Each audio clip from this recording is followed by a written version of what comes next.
नमस्कार, स्वागत है आपका बिहार लाइव नाउ में। मैं मुकेश चौरसिया आपका हार्दिक अभिनंदन, स्वागत, वेलकम और खैर मकदम करता हूं। देखिए, दूसरे चरण के चुनाव के बाद सभी पार्टियों में खलबली मच गई।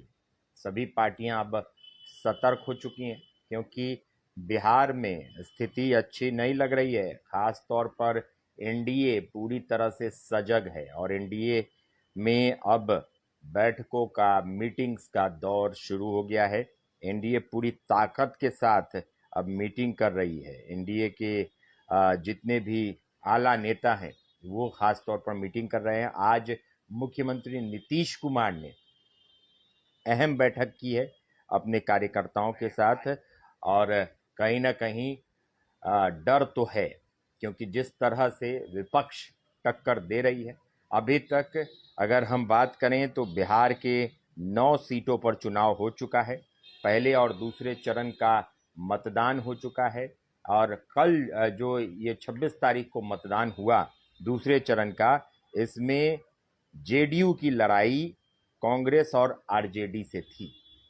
नीतीश कुमार के पार्टी की लड़ाई सीधे सीधे महागठबंधन से थी और जो एक कंपटीशन देखने को मिला उसके बाद मुख्यमंत्री अब रिस्क नहीं लेना चाहते हैं। उदासीनता दिखी कार्यकर्ताओं में, वोटरों में। इसको लेकर भी कहीं आज जो मुख्यमंत्री नीतीश कुमार ने बूथ लेवल के कार्यकर्ताओं के साथ बैठक की है, ये बड़ी खबर हम आपको बता दें। बूथ लेवल के कार्यकर्ताओं के साथ मुख्यमंत्री नीतीश कुमार ने वर्चुअल बैठक की है। सभी बूथ पर, एक एक बूथ पर जहां चुनाव हुए हैं 26 तारीख को, वहां भी बैठक की गई और जहां चुनाव होने वाले हैं वहां भी बैठक की। उन जगहों के कार्यकर्ताओं के साथ भी बैठक की क्योंकि अभी आप देखें कि दूसरे चरण में जो चुनाव हुआ है 5 सीटों पर, जेडीयू की 5 महत्वपूर्ण सीटों पर दूसरे चरण में चुनाव हुआ, जिसमें किशनगंज, कटिहार, पूर्णिया, भागलपुर और बांका शामिल है।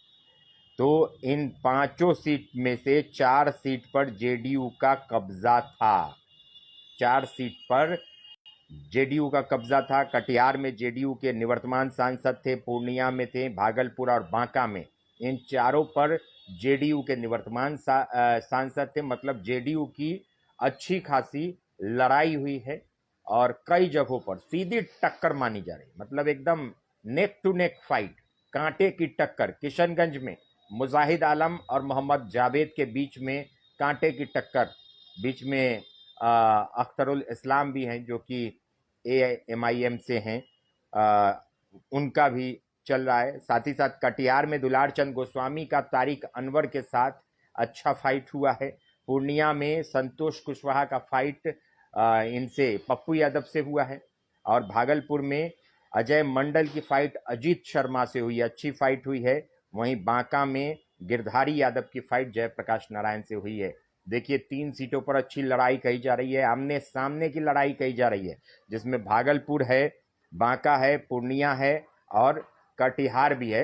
लेकिन 3 सीटों में बांका, भागलपुर, पूर्णिया में कहा जा रहा है एकदम नेक टू नेक फाइट, बहुत नजदीकी लड़ाई हो गई है। और उसके बाद जो तीसरे चरण का चुनाव होगा वो झंझारपुर में होगा, सुपौल में होगा, अररिया में होगा, मधेपुरा में होगा और खगड़िया में होगा। तो यहाँ पर आप देखें कि 5 सीटों पर चुनाव होंगे, जिसमें 3 सीटों पर जेडीयू लड़ रही है, 1 सीट पर भारतीय जनता पार्टी लड़ रही है और 1 सीट पर रामविलास पासवान की जो लोजपा है, चिराग पासवान की, वो लड़ रही है। तो अब जेडीयू ने कमर कसना शुरू किया है। ये भी अंदर से खबर आई कि बीजेपी के भरोसे नहीं रहना है, ये अंदर से खबर आई। हालांकि मैं आपको बताऊं कि इस बैठक में मीडिया पर पाबंदी लगाई गई। जो वर्चुअल बैठक की है मुख्यमंत्री नीतीश कुमार ने, और बहुत देर तक पार्टी कार्यालय पटना में बैठे, जेडीयू कार्यालय में, अपने एक एक कार्यकर्ता से बूथ स्तर पर इन्होंने बात की, उनकी परेशानियों को समझा। क्योंकि ये कहा जा रहा था कि कई कार्यकर्ता कई ऐसे जगहों पर लोकसभा क्षेत्रों में कि बूथ लेवल के कार्यकर्ता नाराज थे, उदासीनता थी। क्यों उदासीनता थी, क्यों नाराज थे, इन सारी चीजों पर आज बात हुई है।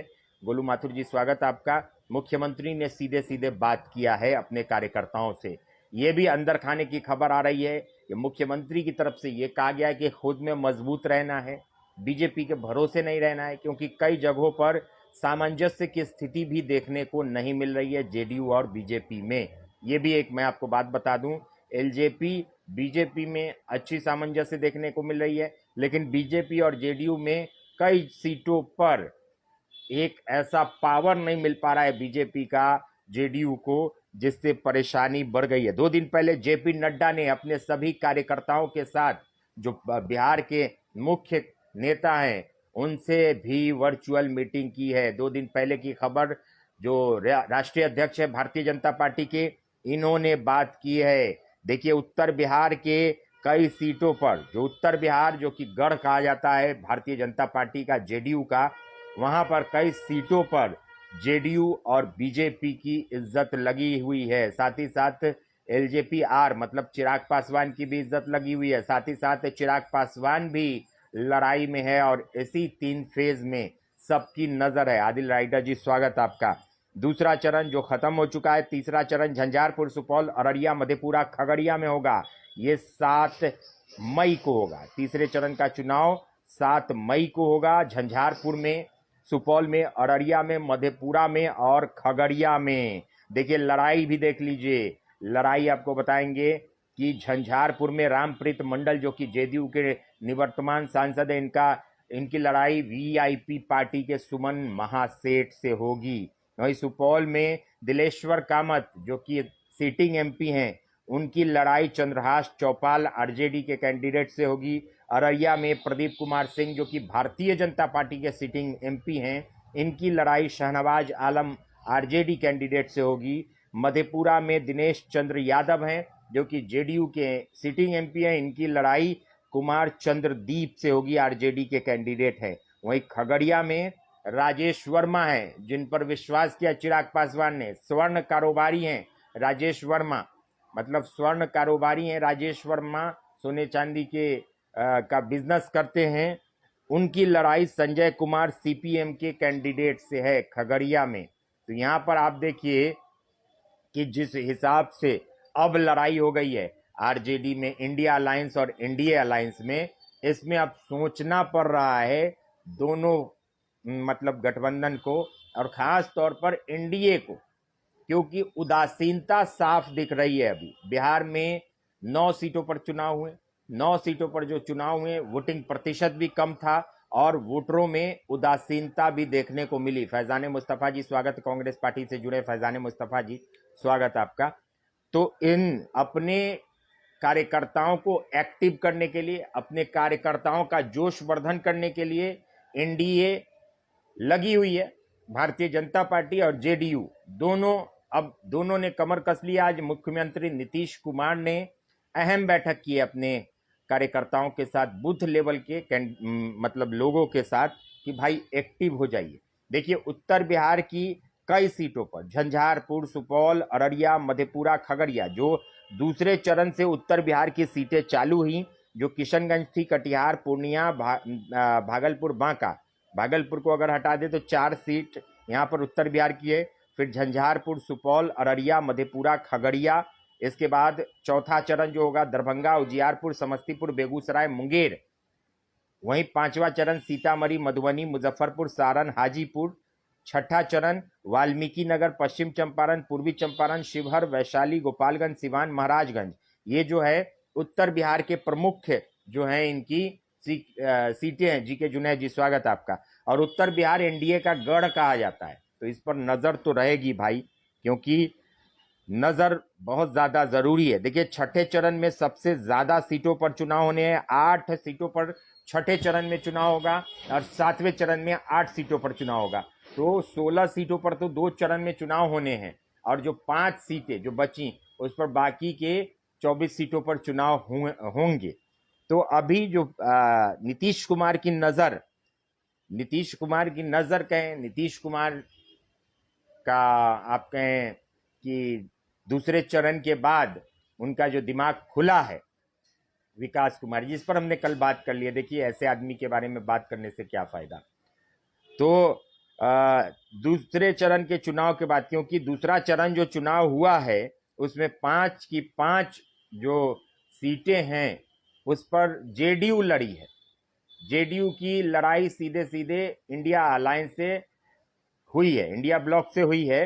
तो पांचों सीट पर, हालांकि 5 में से 3 सीट पर एकदम लगातार सीधी लड़ाई देखने को मिली। 3 सीटों पर, जिसमें पूर्णिया, भागलपुर और बांका है, इसमें बहुत नजदीकी लड़ाई देखने को मिली। साथ ही साथ कटिहार में भी लड़ाई देखने को मिली है। जेडीयू को ये समझ में आ गया है, इसलिए मुख्यमंत्री नीतीश कुमार ने अब खुद अपनी पार्टी की कमान अपने हाथ में ले ली है और आज एक अहम बैठक की गई है। वहीं जेपी नड्डा ने भी पहले बैठक किया। तो ये देखिए, अभी आपको हम बताएंगे कि झंझारपुर में सुमन कुमार महासेठ के साथ रामप्रीत मंडल की लड़ाई कही जा रही है। मोहम्मद गुलाब जी, स्वागत आपका। सुपौल में चंद्रहास चौपाल जो कि राजद के हैं, इनकी लड़ाई दिलेश्वर कामत से होगी, जेडीयू के कैंडिडेट से। अररिया में शहनवाज आलम की लड़ाई प्रदीप कुमार सिंह से होगी, बीजेपी के वहां से निवर्तमान है। मधेपुरा में दिनेश चंद्र यादव की लड़ाई कुमार चंद्रदीप से होगी, आरजेडी के हैं। खगड़िया में संजय कुमार की लड़ाई सीपीएम के हैं, राजेश वर्मा एलजेपी आर से होगी।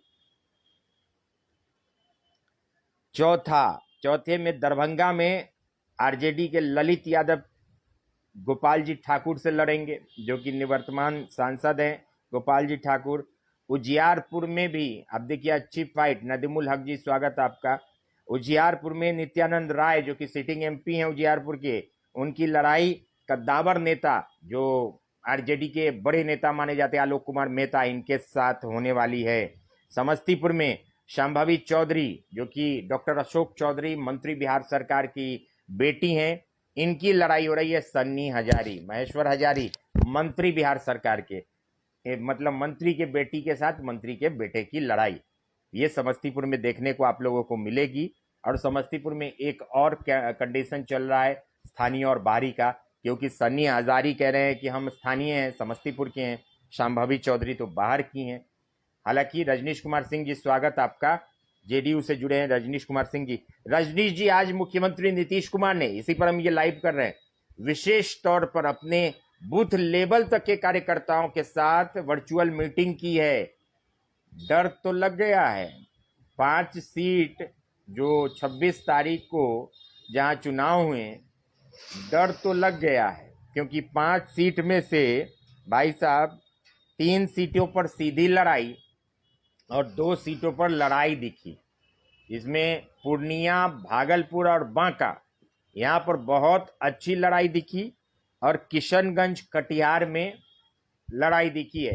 तो आप बताइए, आज जो अब मुख्यमंत्री की नजरें दिख गई, खुल गई, और मुख्यमंत्री ने अपने बूथ लेवल के कार्यकर्ताओं तक से बात की है।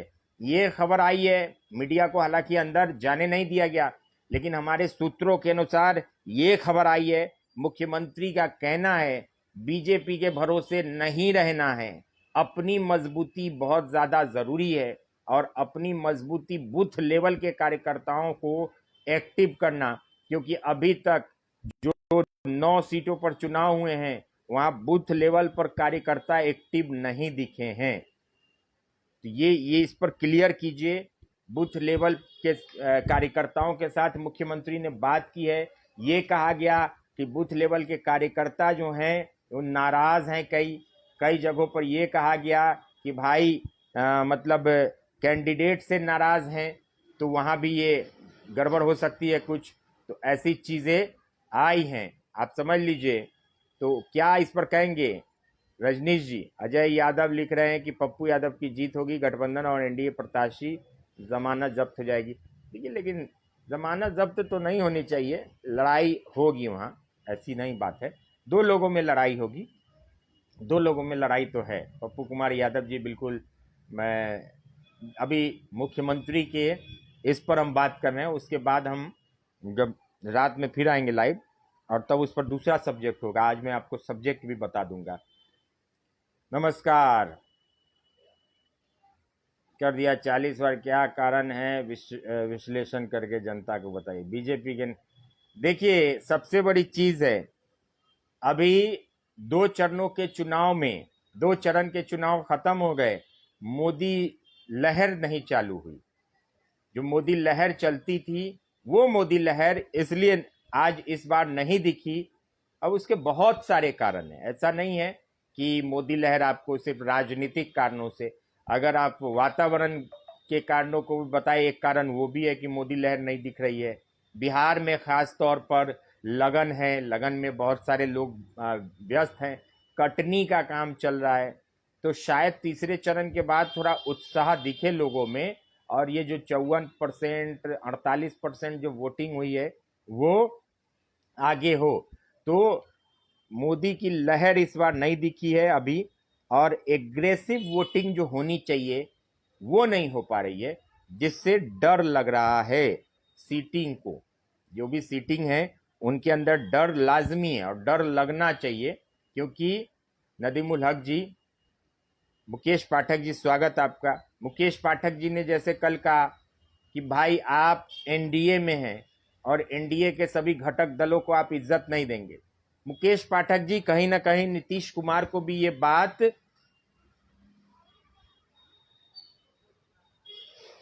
नहीं, वो तो मुझे पता है कि वो पहली बैठक नहीं है, ये दूसरी बैठक है, वो पता है।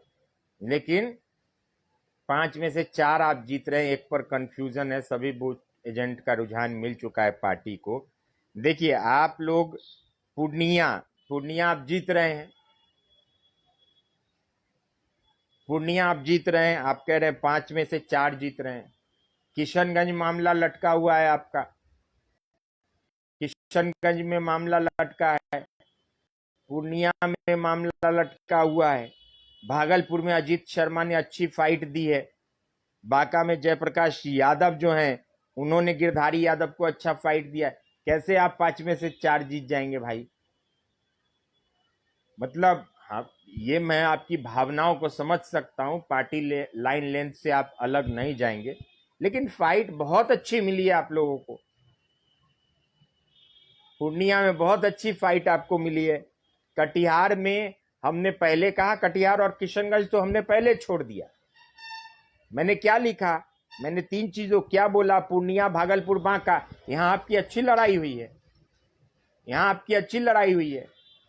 कई जगहों से तो ये भी खबर आई, आप अगर आज आप 4 पर है, आप अगर आप मीटिंग में होंगे, आज मीटिंग में तो आप भी शामिल होंगे जो आज वर्चुअल हुई है, क्या उसमें ये बातें नहीं निकल के सामने आई कि कई जगहों पर आपके कार्यकर्ता जो हैं वो सुस्त थे, कई जगहों पर नाराजगी जो है वो सिटिंग एमपी से बहुत ज्यादा दिखी, जिसके कारण वोटरों में जो है वो नाराजगी रही। नदीमुल हक जी, बीजेपी नहीं खड़ी है, वहां से पूर्णिया से जेडीयू है।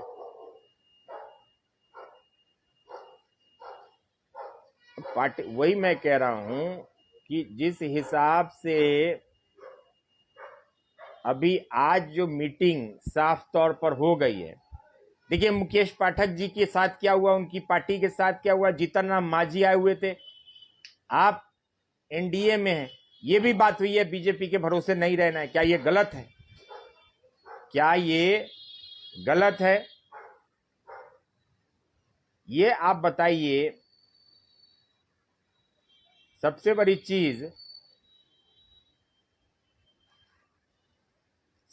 चीज है कि इन चीजों पर ध्यान देना होगा। अब लगातार आपकी सीटों पर है, 5 सीट तो गया, 5 सीट का चुनाव हो गया, अब 11 सीट बचे नीतीश कुमार के। तो नीतीश कुमार जो हैं वो अब सतर्क हो गए हैं, क्योंकि देखिए ये जो तीसरे चरण का चुनाव होगा, इसमें 3 सीटें तो आपके पार्टी की हैं, 3 सीटें आपकी पार्टी की हैं, जिसमें झंझारपुर है, सुपौल है और मधेपुरा है, यहाँ लड़ाई होनी है। तो बहुत सीटों पर अभी अच्छी फाइट नजर आ रही है। 9 सीटों पर हमने देख लिया, 9 सीटों में से 6 सीट पर फाइट है भाई साहब। मनोज कुमार जी स्वागत आपका। 9 सीट में से 6 पर अच्छी फाइट है, तो आप समझ लीजिए। 60% से ज्यादा तो आपको फाइट मिल रहा है। ये नॉर्मल सी चीज है। कमलेश कुमार जी, स्वागत है आपका। 50% से ज्यादा सीटों पर आपकी अच्छी लड़ाई हो रही है, तो आप समझ लीजिए क्या स्थिति है। किशनगंज में आप जेडीयू को जिता रहे हैं, मुस्लिम बढ़ चुके हैं ये कह रहे हैं आप, क्योंकि वहां से ये AIMIM भी हैं, तो कहीं उन्होंने आपका खेल बना दिया हो। नहीं मोहम्मद गुलाब जी, आपने खेल बना दिया है शायद जेडीयू का, आपकी पार्टी ने जेडीयू का खेल आपने बना दिया है, ये आप समझिए। तो ये अब पार्टी सतर्क, और इसका एक कारण नहीं है, वोटरों में उदासीनता, कार्यकर्ताओं में उदासीनता, वोटिंग प्रतिशत कम। ऐसा नहीं है कि सिर्फ बिहार में वोटिंग प्रतिशत कम दिख रही है, जहां जहां ज्यादा सीटें देखने को मिले। महाराष्ट्र में वोटिंग प्रतिशत कम, मध्य प्रदेश में वोटिंग प्रतिशत कम, उत्तर प्रदेश में वोटिंग प्रतिशत कम। जहां जहां ज्यादा सीटें हैं वहां वोटिंग प्रतिशत पहले और दूसरे चरण में कम दिखी। इसका जो कारण है आप समझिए। हालांकि बिहार के कारण पर हम थोड़ा सा डिस्कस करेंगे। बिहार में अभी लगन भी चल रहा है, लगन में लोग व्यस्त हैं। हाँ, यूपी में भी हमने बोला। रेहान राजा जी, स्वागत आपका। बिहार में अभी लगन चल रहा है, साथ ही साथ कटनी का काम भी हो रहा है, और गर्मी, लू शुरू हो चुकी है। लू शुरू हो चुकी है। किशनगंज में बूथ रिपोर्ट दे रहा हूं, परंतु वहां मुस्लिम समाज 2 गुट में खेमे में वोट किया है। तो वो तो देखिए 2 गुट ये नहीं है, मुस्लिम समाज ऐसा नहीं है कि जेडीयू और आरजेडी में किया हो। ये भी हो सकता है कि AIM और इसमें कर दिया हो, कांग्रेस में। कांग्रेस और MIM भी तो हो सकते हैं रजनीश जी, क्योंकि उनका तो उस तरफ जो है असदुद्दीन ओवैसी का तो सीमांचल में ही वर्चस्व है, उत्तर बिहार में थोड़ी वर्चस्व है असदुद्दीन ओवैसी का। असदुद्दीन ओवैसी के विधायक भी सीमांचल से ही थे, तो उधर तो उनका वर्चस्व है ही। तो कहीं ये वोट उनको पड़ा हो। हमने भी रिव्यू जब किया तो तीनों का नाम आ रहा था। तो अब वोट मुस्लिम बिरादरी किन 2 में बटी हुई है, ये देखना होगा, ये समझिए। तो ये अभी स्थिति है। हालांकि अब भारतीय जनता पार्टी ने भी अपने कार्यकर्ताओं के साथ, जो निचले तबके लेवल के कार्यकर्ता हैं, उनके साथ बैठक की है, छोटे से छोटे कार्यकर्ता, और साथ ही साथ नीतीश कुमार ने भी की है। क्योंकि अब दूसरे चरण में आप नहीं संभालेंगे तो फिर मुश्किल हो जाएगी। देखिए 40 सीट में से 9 सीट का तो जो होना था हो गया। 9 सीट के भाग्य का फैसला जनता ने कर दिया। अब 9 सीट में से अभी ये कहा जा रहा है कि 6 सीट पर लड़ाई अच्छी है, मतलब बहुत अच्छी फाइट है। लड़ाई तो हालांकि 9 की 9 पर है, लेकिन 6 सीट पर लड़ाई बहुत अच्छी है। कुछ भी हो सकता है, कांटे की टक्कर है, नज़दीकी डिफरेंसेस हैं। तो आप समझ लीजिए आगे तो अभी कई सीटें बाकी हैं।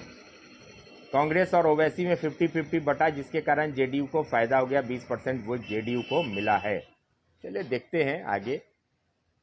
तो अभी जिन सीटों के हालात बदले, जिन सीटों पर मुख्य नजर है, और शम्स तबरेज जी लिख रहे हैं पप्पू जी का क्या हाल है। देखिए पप्पू यादव और संतोष कुशवाहा, मतलब जेडीयू और इंडिपेंडेंट, पूर्णिया में इन दोनों में सीधे लड़ाई हो गई अंतिम दिन में। और मुझे लगता है कि एक प्लस पॉइंट पप्पू यादव के साथ मिल गया, पप्पू यादव को मिल गया, जो वहां के डीएसपी ने पप्पू यादव की गाड़ी को रोक दिया। पप्पू यादव की गाड़ी को डीएसपी ने रोक दिया, उनको उतार दिया। उसका मुझे लगता है कि बेनिफिट मिला होगा। Sympathy vote, sentimental vote, emotional vote Pappu Yadav को कहीं ना कहीं एक दिन पहले जो उनके साथ हुआ उससे मिलता हुआ नजर आ रहा है। मुकेश पाठक जी कह रहे हैं कुछ भी कहिए, अब की बार मोदी है सरकार बनेगी, मोदी सरकार आप लिख रहे हैं। झंझारपुर में कोई लड़ाई नहीं है क्योंकि वहां भी आरजेडी का ही वोट बटेगा। चिराग तेरा है नहीं, संजय पटेल जी लिख रहे हैं। देखिए चिराग पासवान के साथ भी अच्छी लड़ाई है। चिराग पासवान हालांकि जो 5वां चरण होगा हाजीपुर उसमें है, 5वें चरण में। गुलाब यादव आरजेडी, बिल्कुल गुलाब यादव आरजेडी का वोट काटेंगे झंझारपुर में, और सुमन कुमार महासेठ नए कैंडिडेट हैं। तो मुझे लगता है कि कोई ये नहीं है, वहाँ पर कोई खेल नहीं हुआ है एमआईएम और कांग्रेस। चलिए ठीक है गुलाब जी, मैंने पढ़ लिया, लोगों ने भी पढ़ लिया। जावेद दिलकश जी स्वागत आपका। देखिए अब जो है जो मुख्य सीटें हैं, जैसे अररिया है, भारतीय जनता पार्टी की सीट है, प्रदीप कुमार सिंह वहाँ से बीजेपी के सिटिंग एमपी हैं। एक मधेपुरा है, मधेपुरा जो कि इम्पैक्ट पूर्णिया का इम्पैक्ट जो है वो मधेपुरा पर पड़ता ही है, सहरसा पर पड़ता ही है। तो पूर्णिया मधेपुरा में दिनेश चंद्र यादव हैं जो कि सिटिंग एमपी हैं, और कुमार चंद्रदीप को उतारा है आरजेडी ने। खगड़िया में आप देखें तो सीपीएम और राजेश वर्मा एलजेपीआर के बीच में लड़ाई है, संजय कुमार। दरभंगा में ललित यादव खड़े हैं जो कि आरजेडी के लंबे समय तक वहां से विधायक रहे हैं। ललित यादव 14 विधायक, मतलब 13 विधायक और 1 एमएलसी इस बार मैदान में अगर जीत होती है, ये आप समझ लीजिए, तो 14 सीटों पर अगर सब जीत जाते हैं, जितने विधायक एमएलसी खड़े हुए हैं, तो 14 जगह पर उपचुनाव हो जाएगा। शम्स तबरेज जी, कुछ असर पड़ा है, तेजस्वी यादव ने बिहार को छोड़कर पूर्णिया में ताकत लगा दी। देखिए ऐसी वो बात मैं मान रहा हूं कि पूरी ताकत इन्होंने तेजस्वी ने लगा दी पूर्णिया में। 2-3 चीजों को देखना होगा। एक जो सीटिंग एमपी के साथ हमेशा होता है, रजनीश कुमार जी आपका कोई तर्क हो पूर्णिया पर तो आप जरूर बताएं। पूर्णिया चुनाव के पहले लग रहा था लड़ाई नहीं होगी, पर अब लड़ाई हर जगह है, इसमें कहने में कोई संकोच नहीं है। क्या देखिए मुजफ्फरपुर में लड़ाई नहीं होगी, लोगों को लग रहा है अभी कि मुजफ्फरपुर में लड़ाई नहीं होगी। अरे भैया मुजफ्फरपुर में भी लड़ाई होगी, वक्त तो है, आने दीजिए टाइम, आपको पता चल जाएगा, आपको पता चल जाएगा। विश्वस्त सूत्रों के मुताबिक खबर मिल रही है कि कांग्रेस के विजेंद्र चौधरी की बेटी निर्दलीय चुनाव लड़ेगी। इसकी कहीं से पुष्टि हुई है या नहीं, इसकी जानकारी देने की कृपा करें। देखिए अभी तक ये बात तो मैंने ये सबसे पहले मैंने ही बताया था, आज थोड़ी बताया इसको। जिस दिन अजय निषाद आए थे उसी दिन मैंने कहा था, जिस दिन उनका विरोध हुआ था उसी दिन मैंने कहा कि तीसरा फ्रंट जो है वो भी तैयार हो रहा है। मैंने क्या कहा था आपको, तीसरा फ्रंट तैयार हो रहा है, ये आप समझ लीजिए। तो तीसरे फ्रंट में तो वो है ही विजेंद्र चौधरी की बेटी, जो चाहेंगे विजेंद्र चौधरी भी चाहेंगे, तब आप समझ लीजिए तब लड़ाई नहीं होगी क्या मुजफ्फरपुर में। अगर विजेंद्र चौधरी की बेटी आती हैं तब लड़ाई नहीं होगी, फिर त्रिकोणीय यहां भी हो जाएगा मामला। तो लड़ाई अभी लगभग बिहार की 40 सीट पर देखने को मिलेगी। 9 सीट पर आपने देखा, 9 सीट पर ठीक है मोहम्मद गुलाब जी, आप बार बार एक ही चीज को लिखेंगे तो फिर मुझे डिलीट करना पड़ेगा। बार बार मत लिखिए, मैंने देख लिया, सबने देख लिया, सबने देख लिया। अब आप एक चीज को यहां प्रचारित मत कीजिए, अभी प्रचार प्रसार बंद है। मुकेश पाठक जी, बबलू जी स्वागत आपका, नमस्कार। देखिए चार आप देखिए अभी जो लड़ाई हुई, क्या औरंगाबाद में, औरंगाबाद जो पहले चरण का हुआ, गया में, नवादा में, जमुई में, हर जगह लड़ाई, हर जगह लड़ाई देखने को मिली।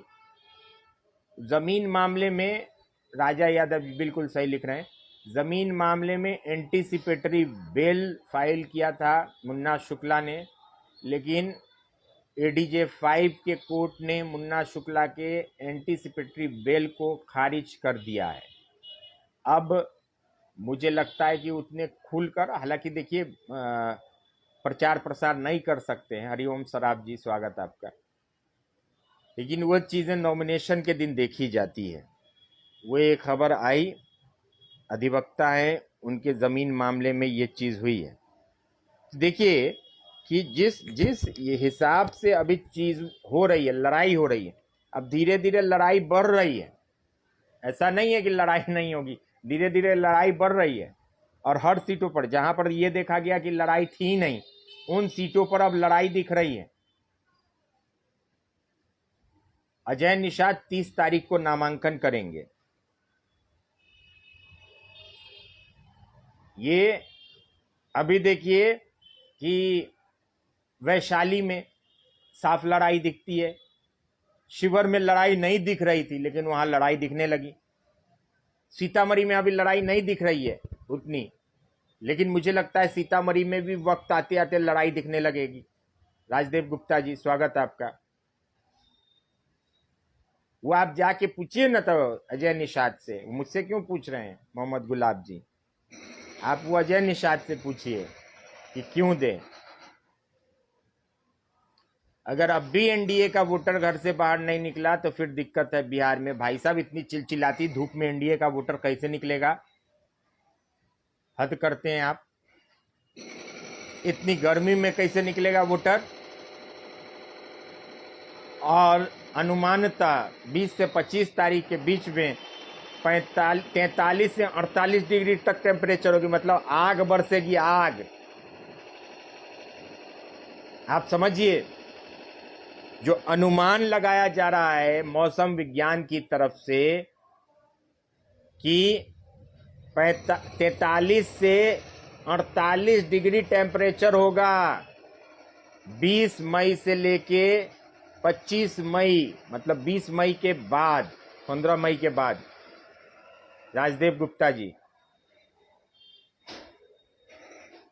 समस्तीपुर में कांटे की टक्कर। समस्तीपुर में देखिए, या समस्तीपुर में कांटे की टक्कर नहीं है, एकदम कांटे की टक्कर है सनी हजारिया और शांभवी चौधरी में, वहां भी है।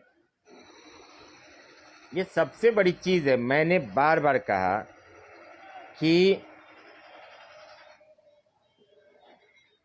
देखिए, ये जो अब की बार 400 पार का जो नारा है या 40 में 40, तो एक मिसफायर भी हो सकता है। इंडिया शाइनिंग आपने देखा था जिस तरह से हुआ, तो इसका इम्पैक्ट जो है उन वोटरों पर ज़्यादा पड़ता है जो कोर वोटर होते हैं। आप देखिए यूपी में 54% मतदान हुआ है, यूपी में 54% मतदान हुआ है।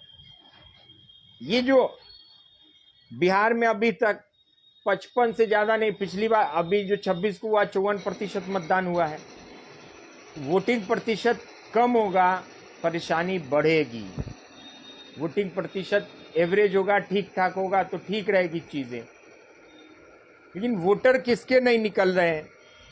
गर्मी है, कटनी है, शादी विवाह है, ये सारी चीज़ें दिख रही हैं। और सबसे बड़ी चीज़ कि आप देखें, अच्छा वो आपके वॉशिंग मशीन में क्लियर नहीं हुए हैं अजय निषाद, कांग्रेस के वॉशिंग मशीन में क्लियर नहीं हुए अभी तक। तो आप ही लोग कहते हैं बीजेपी के वॉशिंग मशीन में जो क्लियर हो जाता है वो साफ सुथरा हो जाता है, तो आप लोग क्लियर नहीं करते हैं क्या अपने वॉशिंग मशीन में बीजेपी वालों को? प्रमोद रजक जी स्वागत आपका। तो हर जगह पर आप देखिए कि राजदेव जी, चलिए बहुत बहुत धन्यवाद भैया, स्वागत आपका, थैंक यू। तो एक चीज नॉर्मल सी बात है शिवहर में बनिया कुछ सोच ले, ये आप समझ लीजिए, तो वहां लड़ाई दिख जाएगी, क्योंकि वहां पर लवली आनंद और रितु जायसवाल है। सब जगह पर आप देख लीजिए, अभी जो उत्साह, जो एक मोदी मैजिक कहा जाता था, वो इस बार दिख ही नहीं रहा है। मोदी लहर वो दिख ही नहीं रही है। फिर कैसे 40 में 40? हरि किशोर यादव जी, स्वागत आपका। वोट पड़ेंगे तब तो आप 40 में 40 या 400 पार। लड़ाई अच्छी है और लड़ाई देखने को मिल रही है। लड़ाई जो दिख रही है जमीन पर वो दिख रही है, और लड़ाई तो होगी। कई सीटों पर लड़ाई यहाँ साफ देखने को मिल रही है, और बिहार में अच्छी लड़ाई हो रही है। अभी हालांकि देखिए 2 चरण के चुनाव हुए हैं। तीसरा चरण जो है वो भी महत्वपूर्ण है, जहां पर 5 सीटें हैं।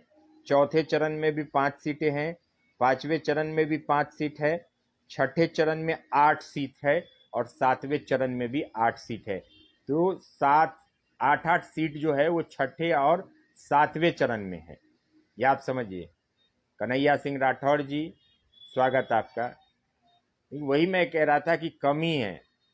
ये सब देखिए, ये जो स्लोगन चले, अब की बार बीजेपी सरकार या मोदी सरकार, अब की बार 400 पार 40 पार, उससे क्या हुआ?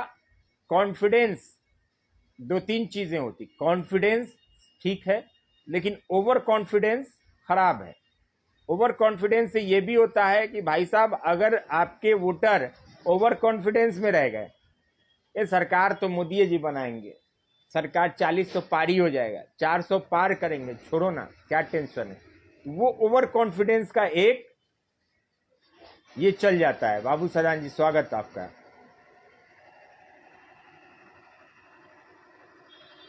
एट लास्ट बीजेपी की जीत होगी, पक्का है, अभी भी मोदी लहर है। अच्छा, आपको दिख रहा होगा, कोई भी हो, मुद्दों पर तो लड़ाई नहीं ही हो रही है। बबलू जी, मुद्दों पर लड़ाई नहीं हो रही है, पलायन पर लड़ाई नहीं हो रही है, रोजगार पर लड़ाई नहीं हो रही है, महंगाई पर लड़ाई नहीं हो रही है। लड़ाई विशेष तौर पर आप देखें तो इन चीज़ों पर नहीं हो रही है। लेकिन अभी जो बैठकें हुई उस पर हम चर्चा करेंगे, कि जो बैठकें हुई, और थोड़ी देर के बाद मैं फिर लाइव से जुड़ूंगा, तो फिर उसमें जो हम चर्चा करेंगे कि जाति आधारित गणना के बाद, ये कहा गया जाति आधारित गणना के बाद कि सारी पार्टियां कहती हैं हम रहनुमा इसके हैं उसके हैं, लेकिन किस पार्टी ने किस जाति पर गेम खेला और किस जाति को लेकर आगे बढ़े, इस पर हम चर्चा करेंगे।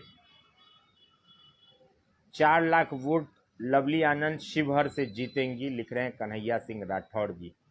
चलिए, अच्छी बात है, कोई भी जीते अच्छी बात है। वैशाली का आप क्या कहेंगे कन्हैया सिंह राठौड़ जी? वैशाली भी बता दीजिए आप, शिवहर बता रहे हैं, वैशाली भी बताइए। वैशाली में क्या लग रहा है आपको? वैशाली में कितने लाख वोट से कौन जीतेगा, ये थोड़ा क्लियर कर दीजिए। तो फिर हम लोग रात में बात करेंगे कि जातीय आधार पर किस जाति को किस पार्टी ने कितना सम्मान जीता दिया और क्या हुआ है। सीतामढ़ी में देखिए, हरिकिशोर यादव जी, सीतामढ़ी में जो लड़ाई हो रही है वो अर्जुन राय और अशोक सम्राट जी, स्वागत आपका। अर्जुन राय और इनमें देवेश चंद्र ठाकुर में लड़ाई हो रही है, मुद्दों पर लड़ाई नहीं हो रही है। अच्छा, ये आपने रोजगार कर लिया है क्या, मतलब रिकॉर्ड कर लिया है विशेष? नहीं, इसमें आपने ये जोड़ दिया है अशोक जी, वो हमने नहीं लिखा। तो देखिए, जिस अभी हम वही बता रहे हैं कि मुजफ्फरपुर, सीतामढ़ी, शिवहर, अशोक कुमार चौधरी जी, स्वागत आपका। कई जगहों पर आपको इधर उत्तर बिहार में, जो उत्तर बिहार में गढ़ है जो एनडीए का, वहाँ भी अच्छी लड़ाई देखने को मिल रही है इस बार। और 9 सीटों पर जो चुनाव हुए हैं उस पर तो अच्छी लड़ाई आप लोगों ने देखी ही देखी। आगे देखिए 4 तारीख को हालांकि सारी चीज़ें क्लियर होंगी, और मैं आपको 1 तारीख को ही रात में 8 से 9 के बीच में रिजल्ट बताने की भी कोशिश करूंगा। जो हमारा अपना एग्जिट पोल होगा वो, बीजेपी कुशवाहा पासवान टिकट नहीं दिया है, उस पर हम रात में विशेष तौर पर बात करेंगे। जब 10 बजे राजा यादव जी फिर से मैं लाइव पर आऊँगा तो उस पर हम फिर बात करेंगे।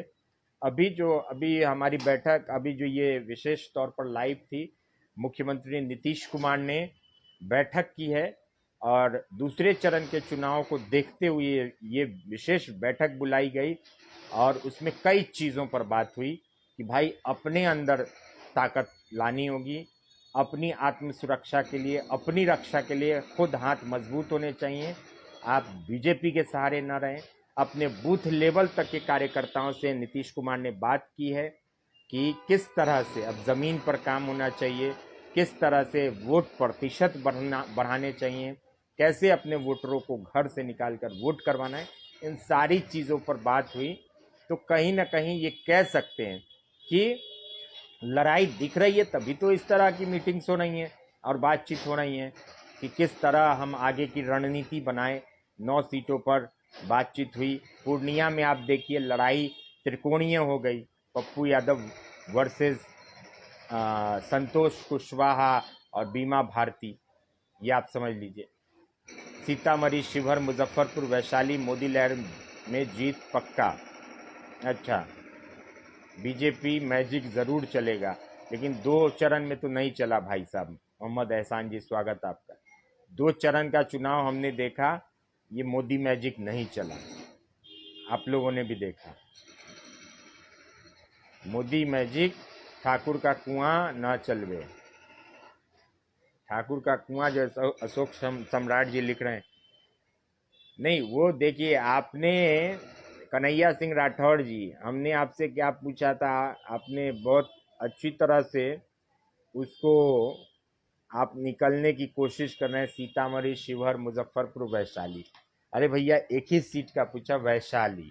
आपने शिवहर बोला, वैशाली मैंने पूछा, क्योंकि यहाँ राजपूत वर्सेस अलग है। सीतामढ़ी में राजपूत वर्सेस बनिया और वैशाली में राजपूत वर्सेस भूमियार, इसीलिए मैंने पूछा। मैं क्लियर कर देता हूं आपको। ये आप क्या ये समझ रहे, आप मुजफ्फरपुर भी घुसा रहे उसमें, सीतामढ़ी भी। तो ये अभी तक ये मैजिक नहीं चला है, मैजिक शुरू नहीं हुआ है। मैजिक शुरू होने दीजिए, अगर होता है तो। दूसरे फेज का चुनाव हो गया है, मैजिक शुरू नहीं हुआ। 7 मई को तीसरे चरण का चुनाव होना है और 7 मई को देखते हैं, 7 मई को है या 7 मई को ही है, 1 मिनट। तो तीसरे चरण का जो चुनाव होगा 7 मई को होगा। 7 मई को आप देखिए कि क्या हो सकता है, क्या स्थिति है। उस 7 मई को तीसरे चरण में देख लेते हैं। तीसरे चरण में 7 मई को देखते हैं क्या होता है। अगर तीसरे चरण तक, क्योंकि 2 चरण में मोदी लहर नहीं दिखी है, 2 चरण में मोदी लहर नहीं दिखी है। देखिए हम तो सबको शुभकामनाएं देते हैं, चाहे वो वीणा देवी हो या मुन्ना शुक्ला हो, हम दोनों को शुभकामनाएं देते हैं और दोनों को जीत की अग्रिम बधाई देते हैं। हमने तो दोनों को जीत की अग्रिम बधाई दे दी। अब जो एक दिन का भगवान बनेगा, एक दिन के लिए जिसे भगवान बनाया जाता है, जो मालिक बन जाते हैं, जो प्रभु बन जाते हैं एक दिन के लिए, अब वो एक दिन का मालिक, एक दिन का भगवान, एक दिन का खुदा, एक दिन का अल्लाह क्या करेगा वो उस पर डिपेंड करता है। आप अभी सबको देख रहे होंगे। मनीष शर्मा जी, स्वागत आपका। जितने भी कैंडिडेट हैं चाहे वो बाहुबली मुन्ना शुक्ला हो, चाहे वो बाहुबली दिनेश प्रसाद सिंह हो, चाहे वो नीतीश कुमार हो, तेजस्वी यादव हो, प्रधानमंत्री मोदी हो, सब हो, सबके लिए अभी, सिर्फ अभी इलेक्शन के टाइम में सभी जो हैं उनके लिए एक दिन के लिए, सिर्फ एक दिन के लिए जनता मालिक हो जाती है। एक दिन के लिए, वो वोट के दिन तक जनता को मालिक कहते हैं। और जब उसी नौकर को आप मालिक बना देते हैं, जो आपको आज मालिक कह रहा है, फिर आप नौकर से भी नीचे हो जाते हैं। ये हकीकत है, इसको समझिए। इसीलिए मालिक, हम बार बार कहते हैं, मालिक बनाने के लिए 100 नहीं 1000 बार सोचिए, 100 नहीं 1000 बार सोचिए। और मतदान बहुत ज़्यादा ज़रूरी है। कई पहलुओं को देखकर मतदान करें। गुप्त दान होता है, बताने की कोई ज़रूरत नहीं है कि हम किसको मतदान करेंगे। लेकिन मालिक बनाने के लिए मालिक को सबसे बड़ी चीज़ है कि सोच समझ के नौकर को मालिक बनाना चाहिए। नहीं तो आप गलत नौकर को मालिक बना लेंगे, गलत नौकर को मालिक अगर आप बना लेंगे तो फिर आप नौकर हो जाएंगे। चंदन यादव जी, स्वागत आपका। मनीष शर्मा जी, चलिए, नहीं किसी को आप वोट करें, लेकिन क्या जरूरत है बताने की हम किसको वोट करेंगे नहीं वोट करेंगे। किसको क्या जरूरत है। चंदन सिंह जी,